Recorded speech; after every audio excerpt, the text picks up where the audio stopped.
Tous les commentaires sont appréciés. Toujours la frustration de ne pas vous avoir avec nous en public, mais la joie d'être avec nos invités quand même physiquement au sein de la rédaction.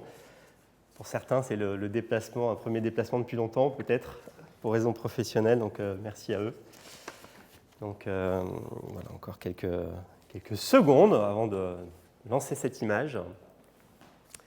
Donc normalement, on est prêt. Allez, 3 secondes avant le générique, c'est ça? Allez.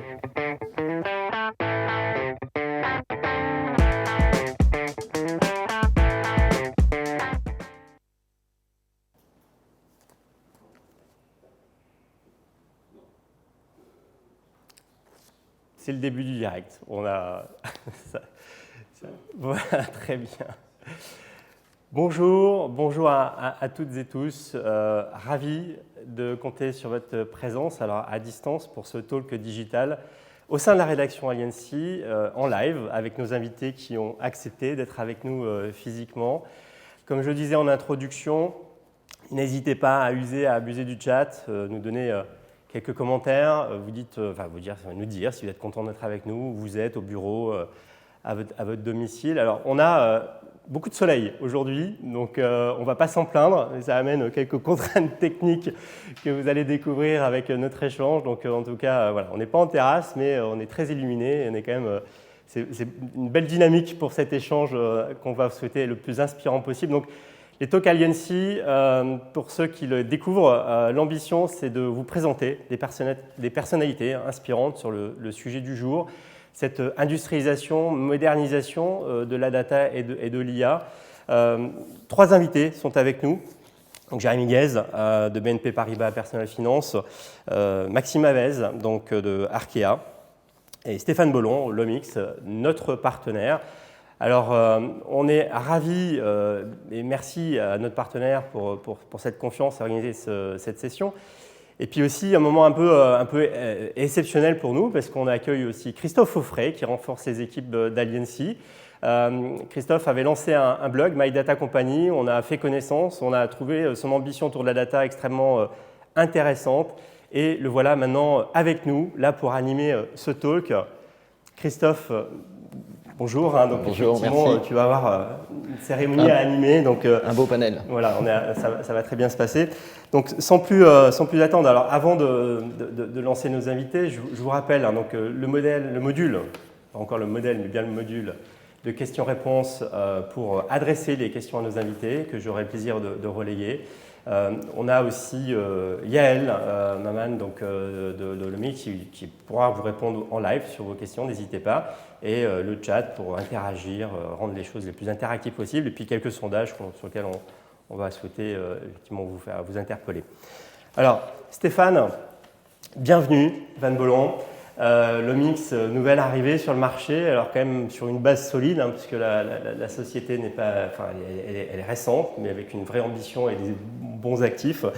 Mais sans plus attendre, Stéphane, ce choix de thème, l'enjeu d'industrialisation, de modernisation, pourquoi cette rencontre avec nous aujourd'hui ? Bien, bonjour Sylvain, merci de m'accueillir. Donc effectivement, le sujet de la démocratisation de la data, il nous a paru un thème essentiel aujourd'hui. Comme tu l'as dit, nous, on a une technologie qui est aujourd'hui complètement mature depuis plus de 3 ans et qu'on a d'abord développée pour nos propres besoins parce qu'on n'avait trouvé aucune solution sur le marché pour avoir une vraie maîtrise bout en bout des données. Et quand on parle data, on dit très génériquement data, mais en fait on devrait dire les data, parce que la data elle est très hétérogène, elle a des sources multiples, elle est massive, elle est aussi des fois sale, on va dire que tout le monde est familier dans la data science avec les trous de données, les sauts de données, et donc aujourd'hui il y a encore beaucoup d'actions qui sont faites sur la data très manuelles. On a développé beaucoup de sources de données qui ont automatisé, on a développé de l'IA qui automatise des choses, mais la brique centrale qui est finalement la préparation de toutes ces données est aujourd'hui massivement manuelle et toutes les études qui sont faites par les grands organismes comme Forbes par exemple disent qu'encore aujourd'hui en 2021, 80% du temps d'un data scientist C'est d'abord de la préparation de données, d'abord de la curation de données, à la main, donc on fait des scripts, mais tout ça n'est pas encore industrialisé. L'ambition qu'on a eue quand on a été confronté à cette difficulté-là, eh bien, c'est de s'attaquer à ce problème qui est comment on démocratise, comment on industrialise et surtout comment on réconcilie tout le monde avec la data, qui est aujourd'hui beaucoup plus vu comme un monde de complexité que comme un monde de simplicité. Mais justement, en quoi libérer, l'IA est capitale, en quoi libérer l'accès à la data pour l'IA va effectivement amener une révolution pour l'entreprise et surtout sortir de cette approche d'usine à POC. Absolument. Et on en débattra aujourd'hui. Les sources de données, tout le monde a de la donnée. C'est un état de fait. Tout le monde génère de plus en plus de données et il y a une difficulté. Et si on veut pouvoir faire des usages de l'intelligence artificielle, qui est une technologie très puissante, il faut pouvoir alimenter les données en continu et sur de la donnée qu'on attend sans avoir à passer par la case être humain qui a ces difficultés-là. Et donc c'est vraiment la nécessité de rendre tout ceci facile pour l'ensemble de ces usages. Merci Stéphane. Christophe, là je te laisse les rênes de cet échange. D'accord. Et puis on se retrouve au cours de ce débat. D'accord, merci. Et effectivement, alors nous avons deux témoins aujourd'hui qui sont Maxime Avez de Arkea et Jérémy Guez de BNP. C'est ces deux personnes qui m'avaient répondu pour préparer ce carnet d'expérience sur la donnée. Et donc nous avions eu l'occasion avec Maxime d'aborder les questions de cycle de vie des algorithmes et avec Jérémy de parler plateforme, industrialisation, passage à l'échelle et ROI. Là, ce débat aujourd'hui, c'est l'occasion de prolonger un peu ces entretiens. Et j'ai une première question qui est peut-être un peu le point de départ quand on aborde la donnée, c'est cette question finalement de l'accessibilité des données, de comment on les rend disponibles et utilisables pour des cas d'usage, que ce soit en IA ou autre. Maxime, comment vous avez abordé cette question chez Arkea ? Alors, tout d'abord, je pense que l'accessibilité à la donnée, elle passe notamment par le fait de pouvoir la trouver. Et ça passe notamment par le fait d'avoir à disposition des dictionnaires de données. Et dictionnaire, on n'entend pas uniquement la définition strictement technique de la donnée qu'on va aller chercher, mais aussi comment est-ce qu'elle a été produite avec les problématiques dites de data lineage, d'avoir des descriptions métiers aussi autour de ces données, à quelle fréquence est-ce qu'elle va être produite. Donc ça, c'est déjà un premier élément. C'est pour pouvoir accéder à la donnée, il faut déjà connaître son existence et être en capacité d'aller la chercher au bon endroit. Ensuite, il y a évidemment l'outillage qui permet, une fois qu'on a identifié la donnée, qui peut effectivement nous servir à développer nos algorithmes et nos sujets du coup, de valorisation de données, c'est comment est-ce qu'on peut y accéder. Et là, il y a quand même un enjeu de plateforme qui est assez important. Et évidemment, sous réserve d'avoir les bons accès, c'est-à-dire que l'idée, c'est pas d'ouvrir complètement non plus les jeux de données, il faut y aller de manière pragmatique, mais en s'assurant aussi que les droits sont garantis en termes d'accessibilité de données. Donc j'ai envie de dire, il y a un gros sujet autour de la plateforme, parce qu'ensuite il faut que les data scientists, les data analystes aient aussi à leur disposition des outils de data préparation, de data visualisation, de data exploration, pour qu'ensuite ils puissent enfin travailler sur les algorithmes qu'ils vont souhaiter développer et pour pouvoir permettre des nouveaux usages de data valorisation. Voilà. D'accord. Jérémy, vous, au sein du Data Lab de BNP Paribas Personal Finance, vous avez développé une plateforme, c'est une plateforme en interne qui permet aux data scientists d'accéder aux données, c'est bien ça, c'est Sparrow. Vous pouvez nous présenter Oui, bien sûr. Alors, déjà, pour ceux qui ne connaissent pas, Personal Finance, c'est on va dire la filiale crédit consommation de BNP Paribas, présente dans beaucoup de géographies, donc dans plus d'une trentaine de pays. Donc il y a cet enjeu d'accès à la donnée, il est encore plus compliqué parce qu'on n'est pas en France, où on n'est pas centralisé en termes de stockage de données. Et donc c'est vrai qu'il y a eu cette ambition très vite de mettre en place cette plateforme, donc la plateforme Sparrow, qui permet en fait à tous les profils analytiques de pouvoir travailler avec des nouvelles technologies, donc des nouveaux algorithmes, notamment le langage Python qui est le plus populaire, mais voilà, qui permet aussi d'être très rapidement à l'état de l'art du marché quand il y a un nouvel algorithme, de pouvoir l'utiliser. Et donc moi j'aime bien quand même distinguer deux cas d'usage. Il y a vraiment le cas d'usage où on est dans une phase d'exploration, une phase de POV, Proof of Value, Proof of Concept, ça dépend des cas, mais où là on va dire que l'accès à la donnée il est assez facilité puisque généralement l'enjeu c'est d'avoir un jeu de données un set de données sur lequel on va pouvoir faire des entraînements, etc. La plus grande difficulté pour moi, c'est vraiment quand on est dans cette phase de mise en production, d'industrialisation de la donnée, où là, on n'a plus le droit d'avoir d'intervention humaine, et donc du coup, il faut quand même mettre en place tout l'outillage nécessaire pour mettre en prod. Effectivement, Sparrow fait partie de l'une des solutions qu'on a mis en place au Data Lab. D'accord. Vous avez combien d'utilisateurs déjà sur Sparrow? Ouais, alors pour l'anecdote, on a démarré, donc moi je suis arrivé il y a un peu plus de 4 ans et demi au Data Lab, et j'avais besoin de travailler, donc je suis data scientist de formation, je me suis dit bon, il faut que je bosse quoi. Je suis arrivé, j'avais pas de plateforme, et donc du coup on a créé notre plateforme comme ça, à la base pour notre usage à nous de l'équipe, donc on était 4-5 dessus, et en fait très vite on a vu que la force de la data, comme c'est vraiment dans toute l'entreprise, on est passé de 4 à 70 personnes en 6 mois. Et là, on s'est dit, ah ok. Donc là, on a fait un truc, on l'a pensé pour 5, mais en fait, il y a beaucoup de monde dessus. Et donc, on a un peu retravaillé un peu l'offre. Et aujourd'hui, il y a 250 utilisateurs dans 18 pays. Donc, c'est vraiment quelque chose qui a vraiment bien réussi. D'accord. Stéphane, cette question de l'accessibilité aux données, c'est clé également selon vous, et c'est une complexité aujourd'hui? Alors, c'est clé, bien entendu, et là, on vient de l'entendre. Alors, nous, on revendique qu'on a réglé cette complexité-là, puisque on va arriver à identifier toutes les sources, récupérer toutes les données, quels que soient les protocoles, quelles que soient les sources de données, que ce soit de la donnée chaude, de la donnée froide. Et on voit bien déjà ces complexités-là. Hein. L'être humain ne va pas traiter de la donnée chaude en continu. Donc oui, évidemment, c'est clé. Mais aujourd'hui, tout le monde produit de la donnée. Hein, c'est très clair. Tout le monde va savoir à peu près identifier d'où vient la donnée. Mais tout le processus qui vient ensuite de fiabilisation, de curation des données, hein, qui sont des choses bien connues du data engineering, et ensuite de l'homogénéisation, parce qu'une fois qu'on a récupéré des données qui sont par nature hétérogènes, qu'elles soient structurées ou non structurées, elles sont complètement hétérogènes. Et bien, il faut passer à des phases d'homogénéisation de ces données pour pouvoir en tirer les meilleurs usages.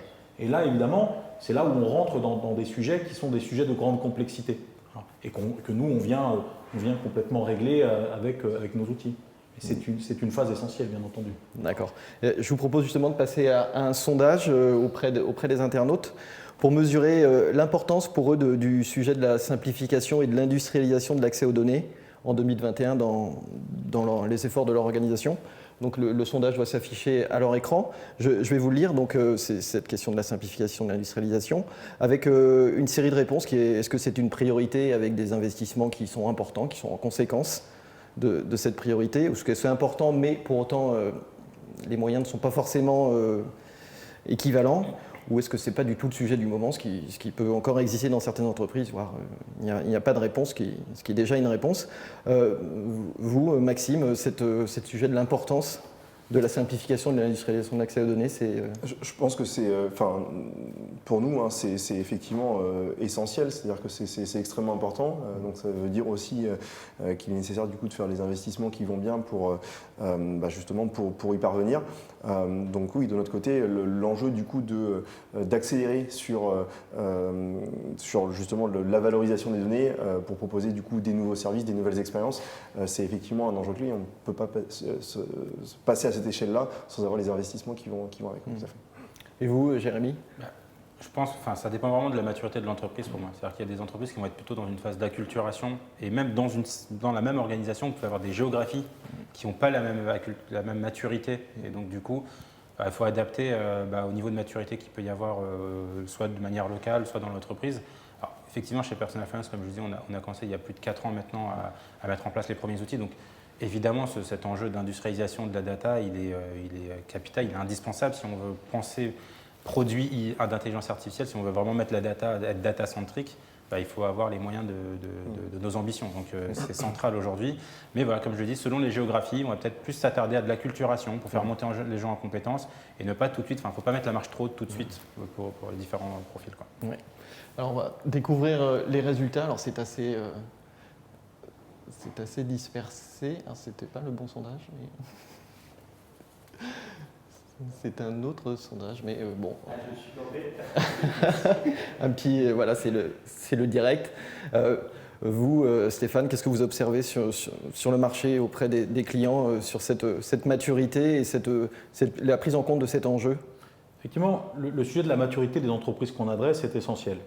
Ce qu'on voit sur les 10 voire 15 dernières années, c'est du développement de proof of concept, hein, les fameux POC que tout le monde a connus. On a dit c'est pas cher, ça montre des choses très rapidement. Et dans une immense majorité des cas, pour ne pas dire 100%, ces POC-là n'ont pas de passage à l'échelle. Pourquoi? Parce qu'ils n'ont pas intégré les conditions initiales d'un passage à l'échelle. Et aujourd'hui, et quand on parle à des DSI de nos solutions, ils voient bien qu'ils sont capables d'aller, alors selon des termes, je reprends des mots à eux, d'aller déterrer des POC du cimetière à POC pour les mettre à l'échelle aujourd'hui parce que les technologies le permettent. Quand on parle d'industrialisation, moi je vais préférer le mot de démocratisation. Pourquoi? Parce que probablement, on va l'aborder ici, on voit bien que la data, c'est l'apanage des data scientists. Et que quand on va parler au métier, c'est des notions qui sont assez lointaines. Et comment on fait pour réconcilier à la fois le métier, les gens de la data, du digital, et aussi qu'on n'oublie pas d'embarquer les gens de l'IT. Parce que les gens de l'IT, ils ont un peu perdu, je dirais, la main sur le sujet, parce qu'on est passé au digital, on croyait que le digital allait remplacer l'IT, ce qui est en réalité faux. Donc il faut vraiment qu'on ait ces trois composantes dans l'entreprise pour permettre cette industrialisation et que tout le monde comprenne l'intérêt. La data doit être une commodité. Et cette commodité doit être pour l'usage le plus large de tous, pour l'amélioration opérationnelle de l'entreprise au sens général. Et c'est là où on parle vraiment de démocratisation, et cette démocratisation viendra par l'industrialisation. D'accord. Alors voilà, cette fois, nous avons les résultats, et effectivement, c'est une priorité, et les investissements sont importants, c'est la réponse qui s'impose parmi nos répondants à 42%. Et voilà, si on fait le cumul, on est 70% quasiment de répondants qui considèrent que c'est important. Donc on peut se dire qu'il y a une vraie prise en compte de cet enjeu. Je vous propose de passer à présent à un quiz. Alors je sais, les questions vont être parfois compliquées. Je vais vous demander malgré tout d'essayer d'être les plus synthétiques possible. Première question, alors selon vous, s'il y avait 3 mots-clés pour définir une industrialisation réussie, lesquels seraient-ils, Jérémy? 3 mots-clés, je dirais compétences, pilotage, monitoring. Maxime?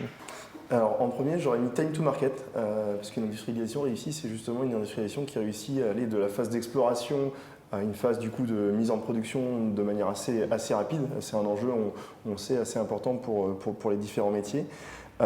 Auditabilité, je pense que dans notre contexte aussi bancaire, c'est extrêmement important du coup de penser effectivement, alors c'est pas le tout effectivement de livrer des modèles d'intelligence artificielle sur nos environnements, il faut vraiment qu'ils soient auditables.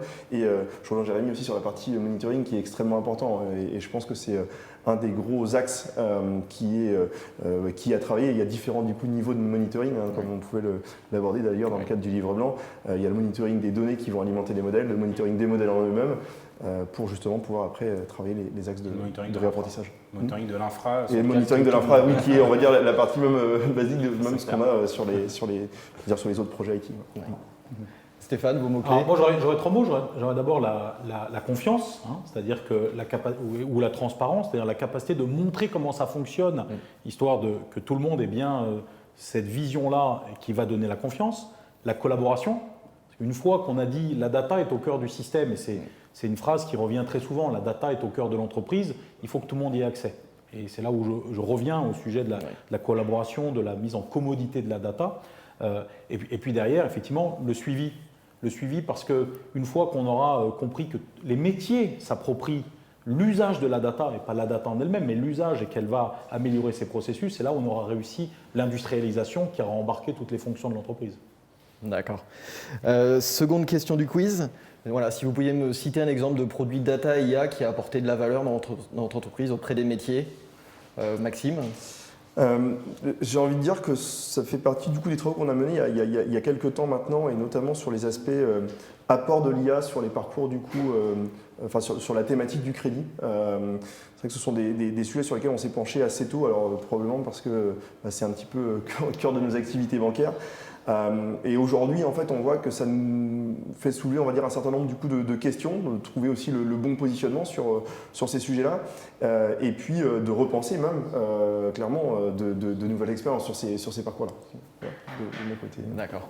Ouais, il y en a, pas pour être prétentieux, il y en a plusieurs. Donc je vais dire, en fait, on a la particularité au Data Lab d'être co-sponsorisé par le marketing, le risque, les opérations. Donc je vais peut-être donner un exemple dans chaque direction. Vous allez faire des jaloux, mais bon, ça va. Je dirais qu'au risque, c'est vrai qu'on a la première chose, c'est vraiment ce qu'il y a dans le monde bancaire, tout ce qui est détection de fraude, avoir vraiment des nouveaux outils maintenant pour détecter la fraude. Ça a été un peu pour nous le lancement, et on parlait de confiance. C'est vrai que j'aime bien aussi parler de confiance parce que les gens, il y a du change derrière tout ça. Les gens ils ont l'habitude de travailler d'une certaine manière.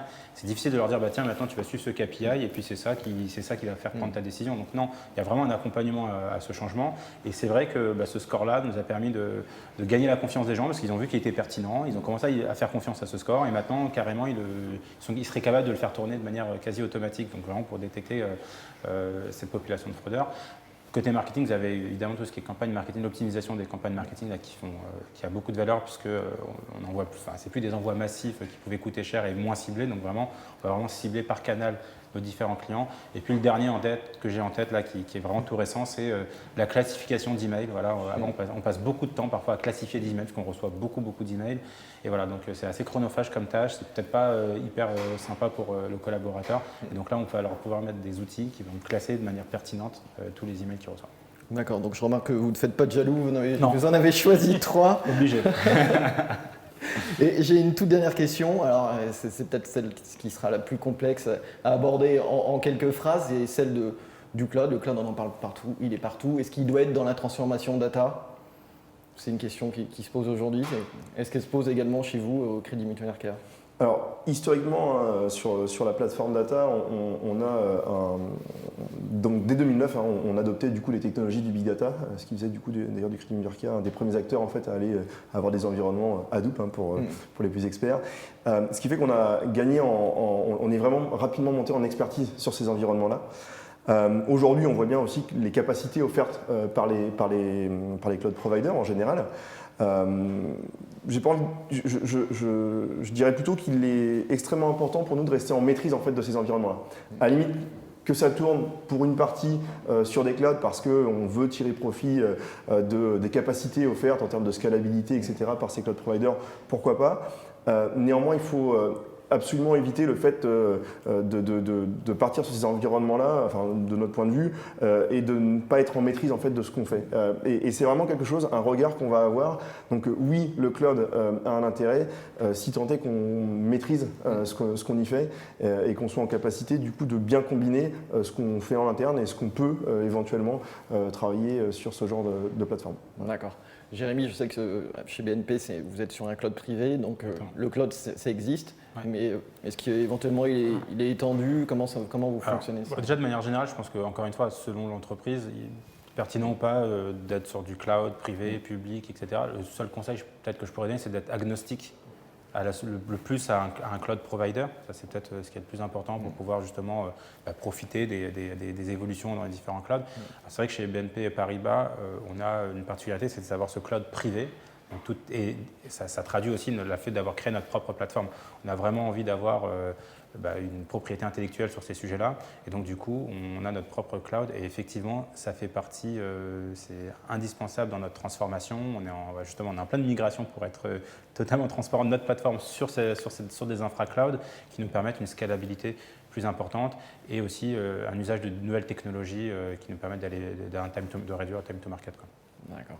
Stéphane, agnosticité, maîtrise, c'est des éléments qui vous parlent? J'aurais pas dit mieux, évidemment.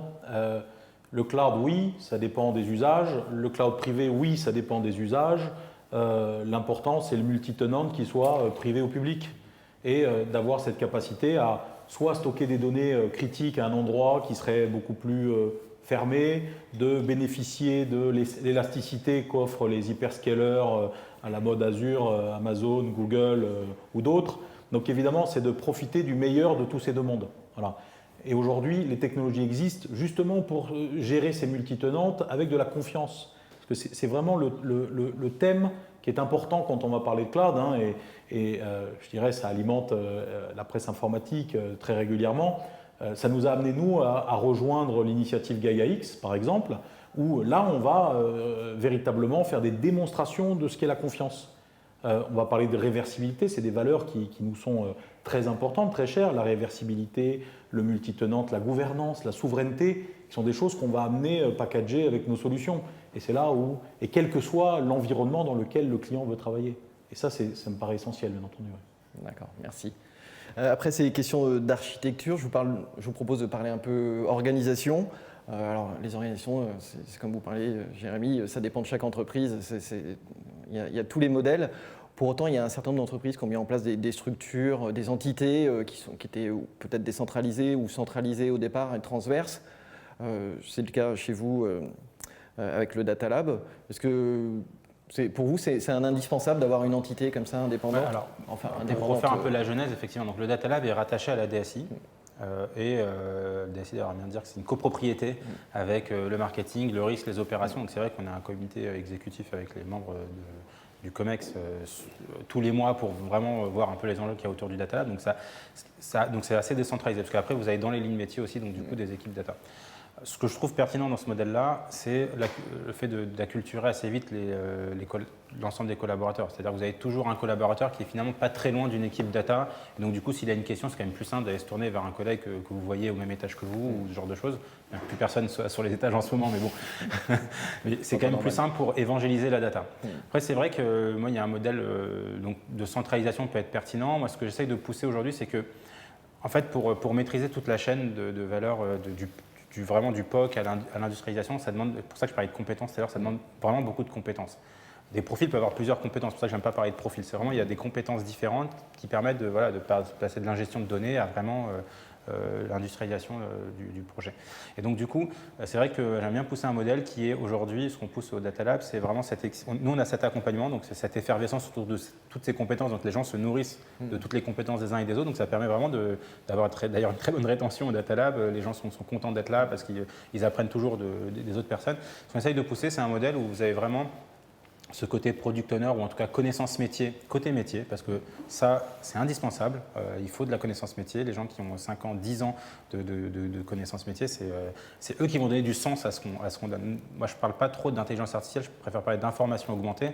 Parce que nous, le data scientist, son but, c'est d'essayer de donner une information augmentée, plus pertinente, plus granulaire, mais celui qui va lui donner du sens à cette information, c'est le métier derrière. Donc c'est une combinaison pour moi entre une équipe de data scientists, data engineer, ML engineer, on peut y mettre les mots qu'on veut, en tout cas de compétences, et une très forte capacité métier. D'accord. Et vous, Maxime, il y a une organisation type, pareil, selon vous, une organisation qui fonctionne? Alors, je pense déjà que les évolutions évoluent aussi au gré de leur maturité, au gré que les organisations du coup gagnent en maturité. Je me retrouve beaucoup en fait dans les propos de Jérémy parce que l'enjeu, effectivement, alors je pense qu'on voit émerger de plus en plus justement ces modèles. Alors, on le traduit par modèle hybride avec justement une entité plus centrale, mais pas forcément centralisatrice, c'est-à-dire qu'elle est centrale pour apporter du coup des expertises. Et effectivement, il y a besoin de différentes typologies du coup d'expertise, de la data engineering, de la data architecture, de l'expertise en data science. Et on sait aussi qu'il n'y a pas une expertise en data science, il y a vraiment différentes expertises. Donc ça, c'est bien de pouvoir la mettre à disposition des différentes entités du groupe. Donc nous, quand on parle d'entités, ce sont des directions, des filiales, qui vont elles aussi avoir des enjeux sur la data qui sont différentes. Et des degrés de maturité aussi qui sont différents. Et donc, en mettant en place, on va dire, ce mode de fonctionnement avec un pôle, on va dire, expert qui puisse être au service des différentes entités, on arrive à trouver des modèles organisationnels qui fonctionnent et qui fonctionnent à la fois sur des phases très early de l'acculturation. On a encore beaucoup de structures qui ont besoin du coup d'avoir de l'acculturation, d'être accompagnées dans les phases d'idéation, et d'autres qui sont déjà plus structurées, qui ont parfois même des compétences en data science et qui vont avoir plutôt besoin d'expertise très pointue. Et c'est là aussi où on peut les accompagner sur l'industrialisation de leur modèle ou alors sur des modèles qu'on a pu développer par ailleurs, et de cette façon-là, on arrive à capitaliser. Je pense que l'enjeu clé, par contre, c'est vraiment de se dire, si on met en place ce mode d'organisation, il faut vraiment donner les moyens à ces entités, on va dire, un peu plus transverses, d'être vu comme un accélérateur et pas comme un centralisateur, un point de passage obligé. Alors évidemment, il y a des enjeux à un moment donné pour des organisations comme la nôtre de se dire est-ce que c'est normal que sur certains sujets on n'arrive pas à créer plus de synergie ou qu'on développe autant de modèles de recommandations, de détection de fraude qu'on ait d'entités, et c'est à ce moment-là où il peut y avoir en tout cas des sujets de se dire non mais d'un point de vue du système d'information, c'est important qu'on parte sur des bases communes, bien qu'évidemment ensuite les modèles doivent être ajustés aux besoins de chaque métier. Donc il y a évidemment cet aspect-là à prendre en considération, mais je pense que le point important, c'est de vraiment réussir à mettre en place un mode de fonctionnement qui fasse que ces entités centrales soient vues comme des accélérateurs du sujet de valorisation de données. J'ai bien aimé aussi l'aspect on ne parle pas uniquement d'intelligence artificielle, mais de valorisation de données dans notre cas. D'accord. Et qu'en est-il des relations avec la DSI? Est-ce que ça doit être une partie prenante importante? Il n'y a pas d'industrialisation s'il n'y a pas de DSI très proche, ce qui n'est pas toujours le cas. On a souvent mis la data un peu en dehors de la DSI. Et la DSI est parfois, elle reste sur le legacy et laisse ces sujets-là. Selon vous, c'est une erreur? Chose que j'ai peut-être pas forcément précisé, en fait, on est aussi, cette structure-là transverse est en proximité, si ce n'est intégrée à ce qu'on pourrait appeler du coup la DSI Crédit Mutuel Arkea, qui est constituée de différentes directions. Donc, on est forcément, et on est né au sein d'ailleurs de cette direction-là. L'enjeu, du coup, pour nous, a plutôt été de montrer aussi le fait qu'il y a une casquette métier qui est extrêmement importante. C'est-à-dire que nativement, on est issu justement de plutôt ce milieu DSI, donc on s'assure que tout ce qu'on développe, tous les outils qu'on met en place puissent être intégrés sur notre système d'information et dans les process du système d'information.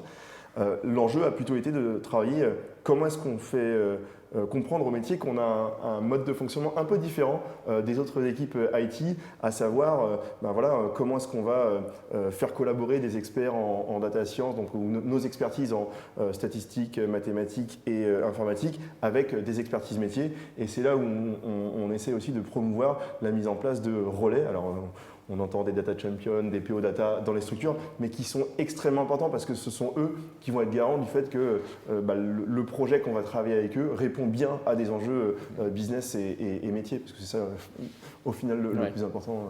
Oui. Justement, Jérémy, qu'en est-il de les relations avec les métiers? Quand est-ce qu'ils interviennent dans les projets qui sont associés? Alors, pour répondre juste à la question d'avant, je pense que mettre de côté la DSI serait une grave erreur, vraiment. Je pense qu'à un moment ou à un autre, il y a besoin, c'est quand même des enjeux technologiques, et la data science, derrière, il y a quand même aussi des sujets d'IT purs, donc, et on parle du build, mais aussi dans le run, donc il y a vraiment besoin d'embarquer les équipes IT. Après, concernant les différents métiers, c'est encore pareil, j'ai envie de dire, c'est une question de maturité. On a des métiers, un peu comme disait Maxime, on a des métiers qui sont assez matures, qui ont besoin d'expertise data science sur des sujets très précis, donc on va les aider. Nous, par exemple, on s'est spécialisé sur tout ce qui est traitement du langage. Donc quand il y a ce type de sujet, les métiers vont venir nous voir, soit pour demander un conseil, soit carrément pour demander du renforcement de data scientists, etc.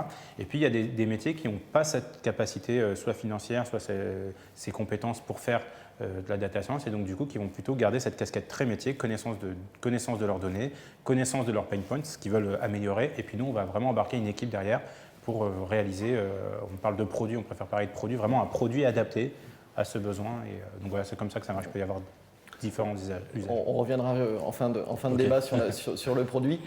Stéphane, le DSI, je crois que vous en parliez un peu au début de notre discussion, il est un peu laissé de côté aujourd'hui, c'est un tort? Alors là, j'entends des remarques intelligentes où effectivement, le sujet data, au sens général, il est au sein de la DSI. Et effectivement, c'est intelligent. Et ce n'est pas vrai partout.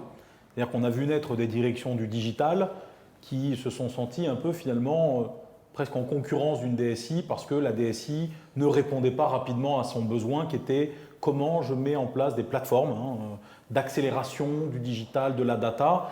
Et évidemment, les DSI se sont un peu trouvés rapidement distancés.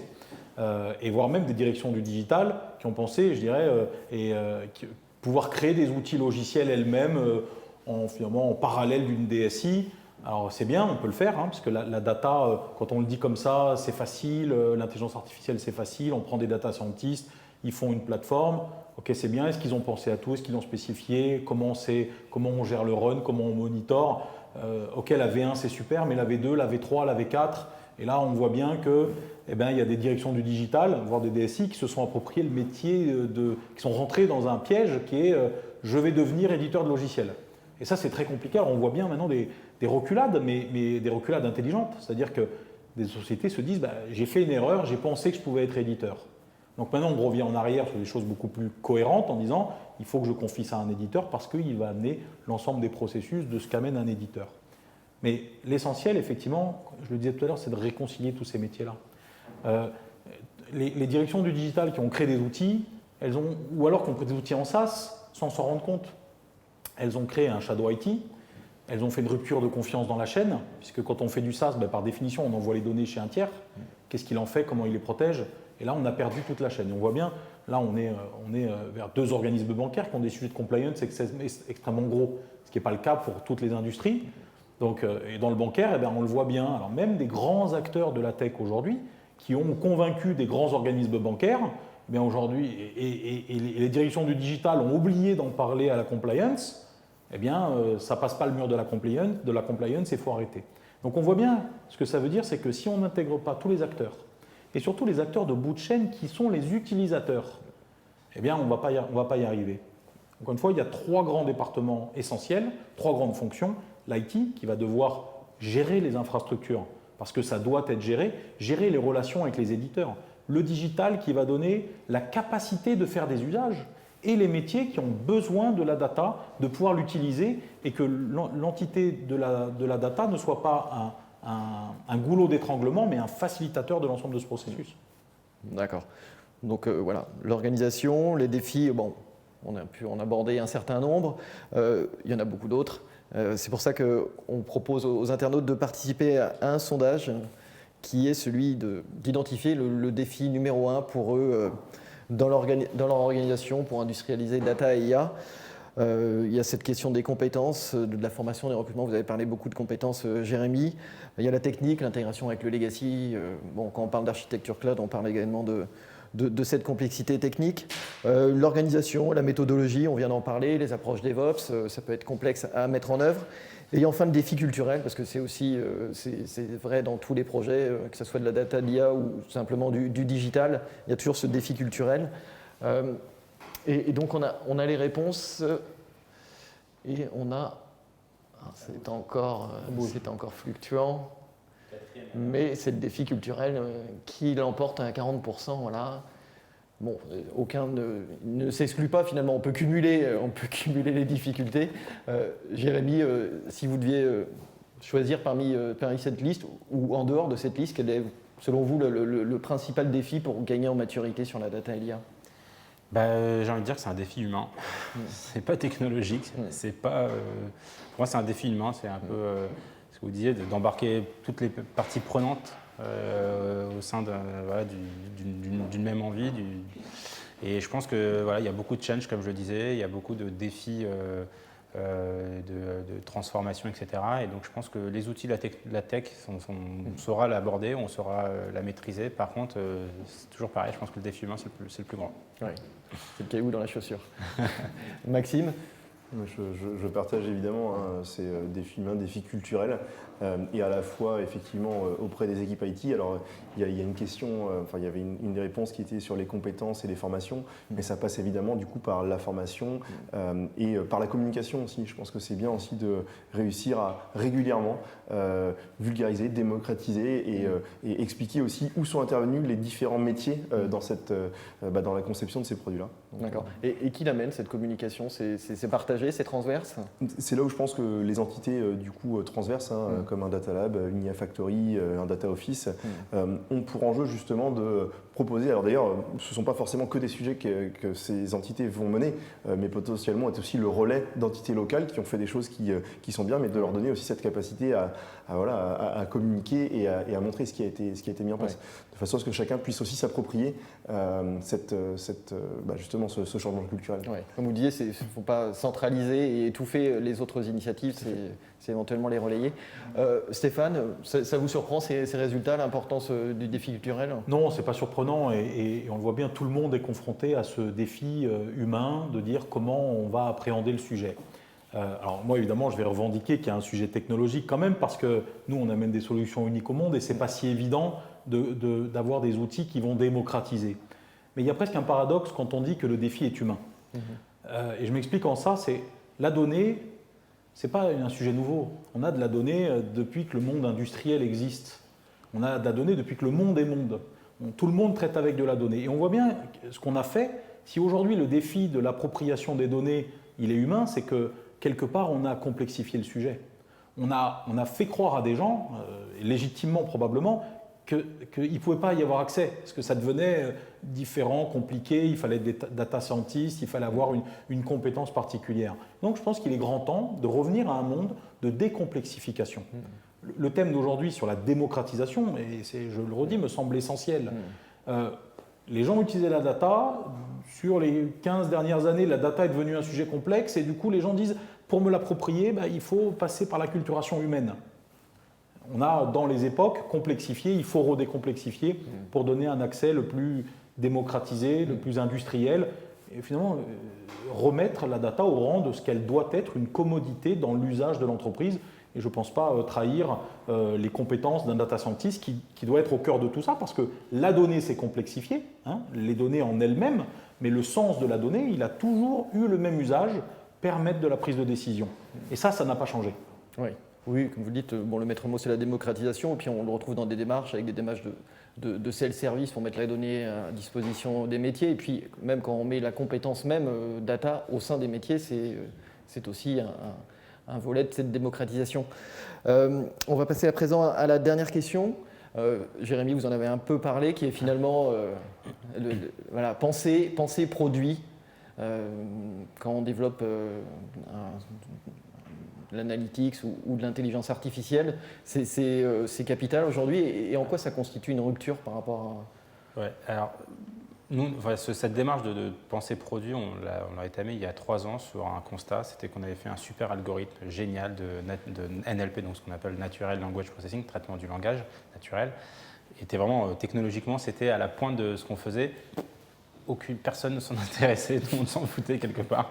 C'est dommage, on a passé quand même beaucoup de temps dessus. On l'a un peu, je ne sais pas qu'on pourrait dire, produisé. On lui a mis un front, une jolie interface graphique devant. On a mis quelques interactions, quelques boutons pour jouer avec l'algorithme. Et là, boum, ça a tout changé. Tout le monde se l'a approprié. Et donc, je pense que faire parler produit, ça permet aussi aux gens, on parlait d'embarquer des gens, c'est plus facile d'accès, les gens se l'approprient plus facilement, et une fois qu'on se l'approprie, ça change tout. Moi, je parle de ça parce que c'était un chatbot, donc pour pas le nommer, en fait on avait fait toute la partie algorithmique qui permet de répondre, et finalement c'est bon, peut-être mettre juste un pop-up où les gens peuvent écrire, etc. Enfin un chatbot quoi. Et du coup les gens ont compris derrière qu'il y avait de l'intelligence, et à tel point qu'ils le sont appropriés, ils lui ont donné un nom à chaque entité, alors, on a pris un, il lui a donné un petit nom, etc. Et donc du coup on s'est dit c'est bon, on a gagné en fait. C'est plus notre produit, c'est le produit des gens, et donc c'est très important ce côté vraiment produit me paraît hyper important pour embarquer tout le monde en fait. D'accord. Maxime, je pense qu'il y a aussi ces notions de gestion du cycle de vie, et puis et de la compétence, ou en tout cas du rôle que va jouer un data scientist par exemple, qui ne va pas s'arrêter à la livraison. Alors, il y a effectivement tout ça. Enfin, le fait est, donc, il y a déjà un enjeu effectivement de promotion justement des services qui peuvent être développés. Là, on a un exemple sur le Natural Language Processing, sur différents sujets de scoring, c'est également le cas. Je pense qu'on est un peu dans le syndrome de l'ingénieur qui va monter sa startup et qui oublie tout le volet marketing, communication autour de son sujet. Et là, pour le coup, il y a un vrai enjeu effectivement, et ce sont pour moi des transformations qui doivent se faire au niveau des data labs, des IA Factory, pour justement promouvoir ces produits et ces services, et aussi du coup un change qu'il y a à faire au sein de ces structures-là, parce que le data scientist qui est expert et qui aime bien en fait aller creuser le fin fond de l'algorithme, c'est pas forcément sa tasse de thé d'aller justement avoir cette pensée produit. Et après sur la partie produit, il y a aussi toute la partie effectivement cycle de vie du produit, et où on voit qu'effectivement on livre effectivement un modèle, mais ensuite il faut aussi s'assurer qu'on ait le bon monitoring, qu'on sache aussi, qu'on soit en capacité aussi de le réentraîner, que ce réentraînement-là mesurer aussi ses impacts vis-à-vis de l'impact métier que ça peut avoir, fonction des processus qu'on va adresser, ça peut être extrêmement différent. Et c'est en ce sens où oui, il y a une vraie culture du coup produit à mettre en place autour de ces des sujets délivrés par des IA Factory, des Data Labs, etc. Oui. Sur le cycle de vie, c'est vrai que pour moi, c'est vraiment la rupture. Si on peut parler de rupture par rapport aux anciens sujets IT, c'est vrai qu'avant, on livrait un site web, on livrait une application mobile, on pouvait changer 2-3 fonctionnalités, etc. Il y a vraiment un enjeu sur les modèles qui peuvent très vite se détériorer dans le temps, et donc il y a cet enjeu de monitoring. C'est pour ça qu'on parle de cycle de vie, parce que le modèle, il faut le réentraîner, repasser dans un cycle peut-être d'exploration. Et donc ce cycle-là oblige quelque part de produiser, si je peux dire, voilà, les modèles. Ouais. Et d'ailleurs, ça veut aussi dire que par rapport aux métiers qui vont utiliser ce produit-là, ce sont des messages qu'il faut aussi passer dès le départ. C'est-à-dire qu'on ne va pas, enfin, on ne livre pas un modèle de machine learning comme on livre un logiciel plus classique. Il faut bien sensibiliser aussi les métiers à qui on va livrer ces produits-là sur ces thématiques-là. Et éventuellement, les métiers vont intervenir dans le monitoring, dans le suivi des performances.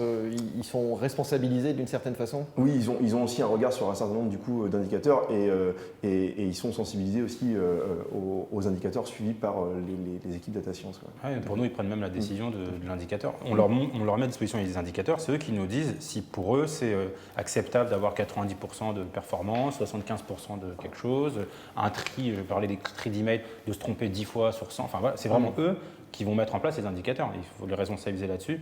Encore une fois, c'est de l'information augmentée, nous on donne l'info et c'est à eux de nous dire si niveau business c'est acceptable, pas acceptable. Et ça doit être fait dès le départ d'ailleurs. Enfin, ça doit être fait dès le départ, de les sensibiliser à ça, parce qu'en fait, des fois il y a des niveaux en fait, qui sont tout simplement pas acceptables par rapport à des processus métiers, et auquel cas il vaut mieux arrêter le sujet très rapidement. D'accord. On n'a pas abordé la question du monitoring des modèles sur la partie plutôt technique côté Data Lab ou DSI. On en est dans les débuts de cette industrialisation du monitoring. C'est quoi vos ambitions dans ce domaine ? Le rêve, ce serait d'avoir voilà, un monitoring complet de tous les produits qui sont en production. Aujourd'hui, on est au début de ça. On commence à avoir des packages qui permettent de le faire sur plusieurs produits de manière pour le moment, c'est assez unitaire. On n'a pas encore de front qui vient habiller tout ça pour un peu démocratiser un peu ce que je disais. C'est-à-dire que là, aujourd'hui, on est un peu comme notre chatbot il y a 3 ans. C'est-à-dire qu'on commence à avoir la techno, on commence à pouvoir, par exemple, étudier le drift de la data, etc. Donc, on a le cœur, mais il faut tout l'habillage. Et quand il y aura l'habillage, il y aura la démocratisation et l'appropriation par les différentes équipes. Donc, pour l'instant, on est plutôt dans le cœur et il faut qu'on apporte l'habillage pour pouvoir démocratiser. D'accord. Nous, de notre côté, on a une partie de l'habillage, mais en fait, il y a aussi le fait de considérer qu'il y ait différentes familles de modèles. Et aujourd'hui, en fait, cet habillage-là, on l'a plutôt sur des problématiques dites de classification qui sont plus faciles aussi à monitorer et sur lesquelles c'est. Après, voilà, c'est encore en cours, mais voilà, on a atteint sur certains sujets sur lesquels on était obligé de toute façon de l'avoir ce monitoring.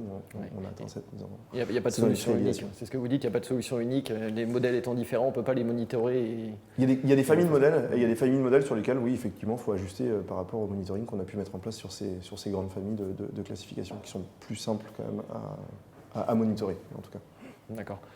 Stéphane, cette question de la démarche produit, penser data IA comme un produit au service des métiers et cette question du monitoring des modèles, c'est des choses qui parlent au marché aujourd'hui ?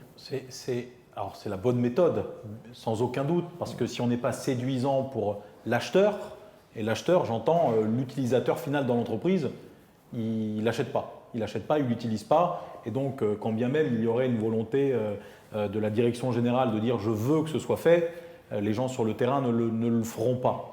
Et ils iront en permanence comparer. Ils iront comparer avec l'extérieur, avec des amis qui travaillent dans d'autres entreprises en disant « chez nous c'est mieux », etc. Et donc, on a cette nécessité-là de les avoir dans le cœur du système. On dit la data, c'est le cœur du système. La réalité, c'est que le métier est le cœur du système. Et l'interaction client en dehors de l'entreprise, c'est le cœur du système. Et si on ne fait pas des choses qui conviennent à l'objet de l'entreprise, mais qu'on ne le fait que pour l'intérieur de l'entreprise, évidemment, il y a assez peu d'issues. Donc effectivement. Et le monitoring, alors moi j'ai une version légèrement divergente de ce que j'entends ici. Le monitoring et l'avènement des nouvelles technologies, il a en ça de très séduisant que finalement, on peut se départir des modèles standardisés.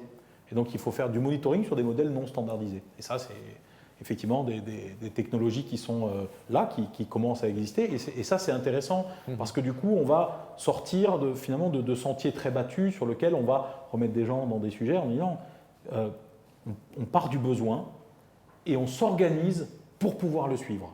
Et pas je sais ce que je peux suivre, donc je vais imposer un besoin. Et donc, on a vraiment rechangé ce mode-là, mais c'était le mode qu'on avait il y a 40 ans.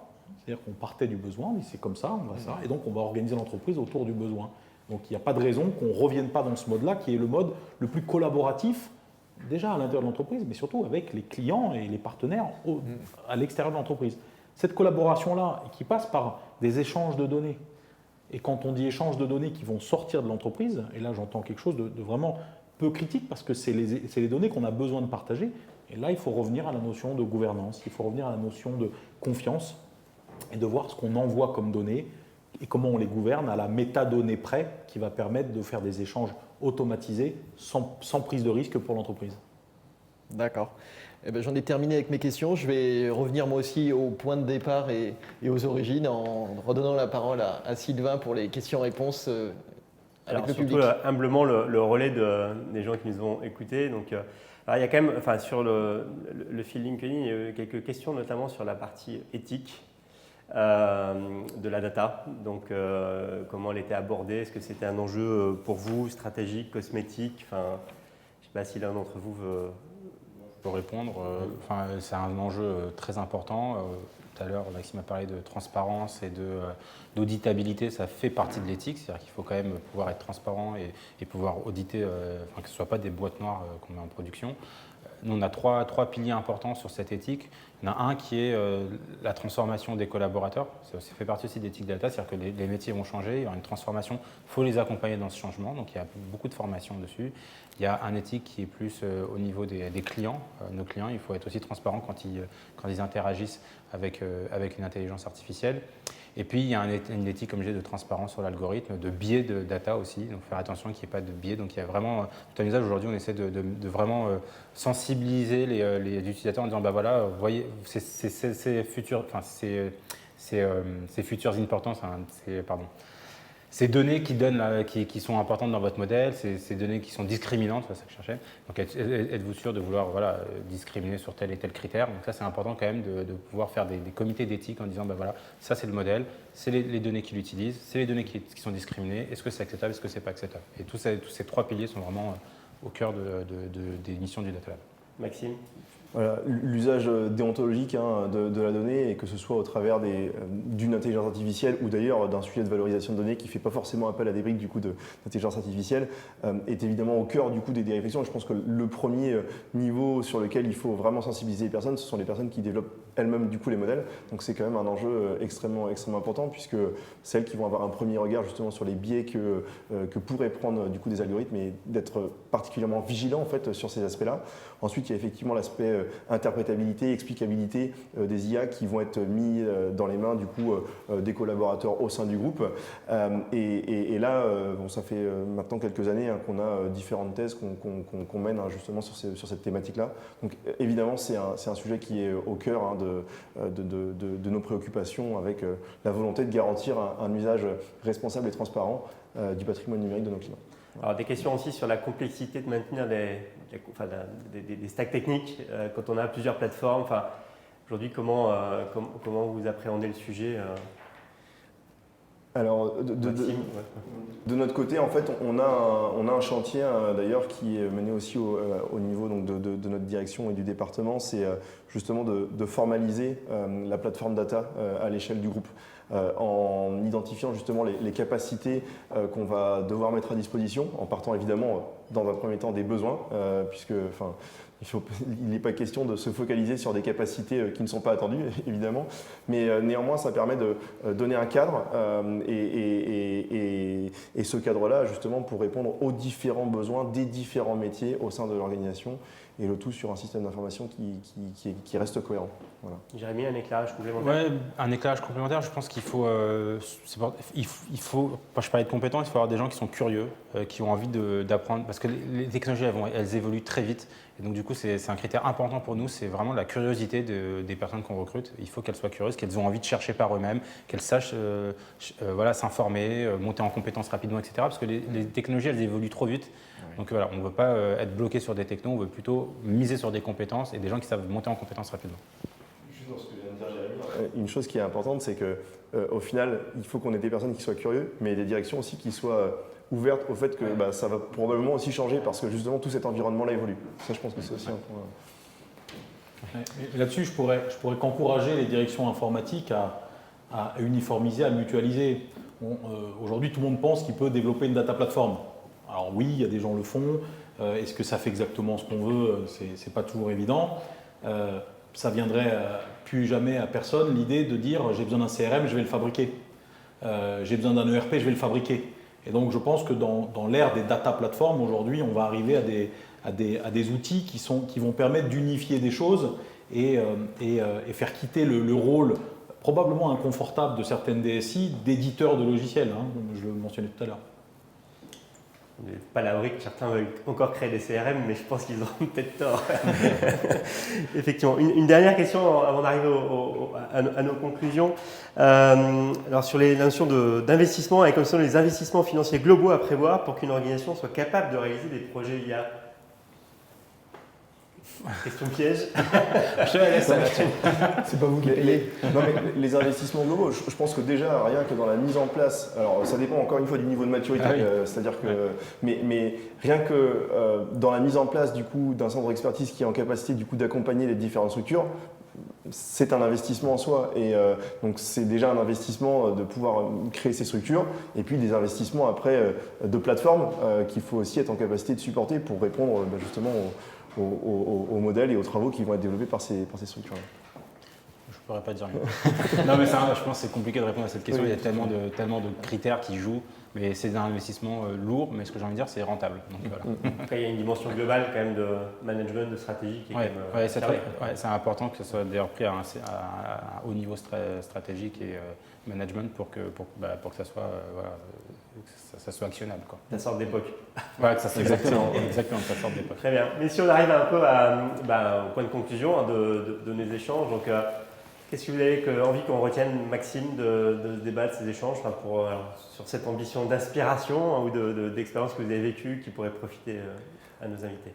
Alors je pense qu'il y a les deux grands aspects par rapport à la thématique du talk, c'est la partie démocratisation, donc ne pas négliger la partie formation, acculturation, accompagnement à différents niveaux, parce que quand on parle de formation, en fait, il y a une multitude de formations à proposer aux collaborateurs, parce qu'on a la formation donc, des experts qui doivent aussi évoluer, on a la formation du coup des personnes qui doivent monter en compétence sur ces sujets-là.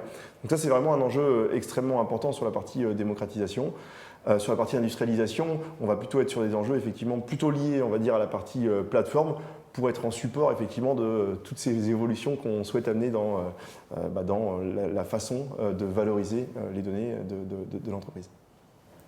Ouais, peut-être le dernier mot, c'est essayez, lancez-vous, testez, trompez-vous, recommencez, mais surtout ne restez pas bloqué en disant c'est trop dur, c'est trop long, c'est trop cher, parce que sinon, comme je vous disais, on est parti, on était 4 utilisateurs, aujourd'hui on est 250, et il y a 4 ans, j'aurais jamais pensé qu'il y aurait eu une effervescence pareille, donc allez-y. Et c'est un banquier qui parle, sur lequel il y a quand même des contraintes pas évidentes. Oui, alors c'est vrai que nous c'est encore plus dur parce qu'on a beaucoup de contraintes, surtout n'ayez pas peur de vous tromper, quoi.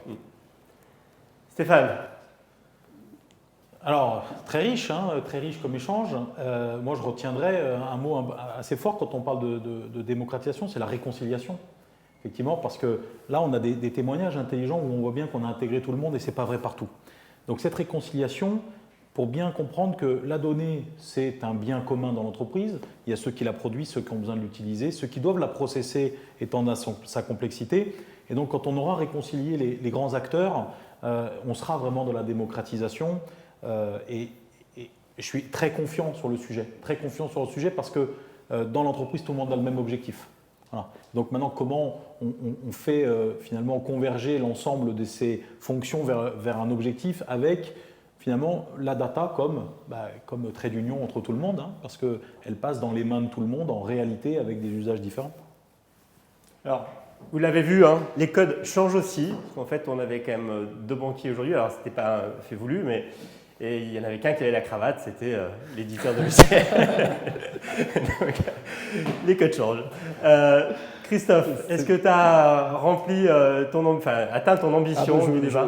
Je pense qu'on en discutait avec Maxime avant de débuter cette table ronde. Il y a énormément de sujets dont on aurait pu discuter aujourd'hui. Bon, il nous aurait fallu 3 jours de conférence et beaucoup de café. Donc, je pense qu'on a fait un bon tour. On est rentré dans le détail. Voilà, tout à l'heure, je vous demandais de répondre par mots-clés sur une question extrêmement complexe. Voilà, je vais être très sobre et je veux juste vous remercier d'avoir participé aujourd'hui. Merci à tous les 3. Merci pour l'invitation. On n'a pas fini parce qu'il y a un traditionnel selfie qu'on va faire. On va remettre nos masques et puis on va faire la photo. Alors, et puis quand même un petit mot sur En fait, on s'est réunis aujourd'hui suite à un travail que tu as partagé et avec nos invités, hein, qui était le guide data, donc qui est là, qui est visible, qui est sur l'écran. Alors si je mets comme ça, il est là. Alors je suis un peu perdu là avec les. Donc, en tout cas, les visuels. Alors, bon, on vous remercie. Je vais mettre aussi mon masque. Alors je ne sais pas où il est. On va faire un petit selfie. Donc ça fait partie de la magie du live. Ça fait partie de la cérémonie. Alors on venez voir. Je ne sais pas quel caméra. Enlever le. Hop. Et alors c'était les traditions, on les maintient donc dans la rue. Et là, vous êtes là, très bien, vous êtes beaux. Voilà, on peut s'applaudir, bravo, merci à tous. Merci. Merci à nos invités d'avoir été présents. Et puis, bien sûr, l'échange est disponible. On va prolonger la dynamique. N'hésitez pas à télécharger le guide, enfin le position paper, on l'a appelé. En tout cas, encore merci à tout le monde et à bientôt à tous. Au revoir. Merci. Au revoir. Au revoir.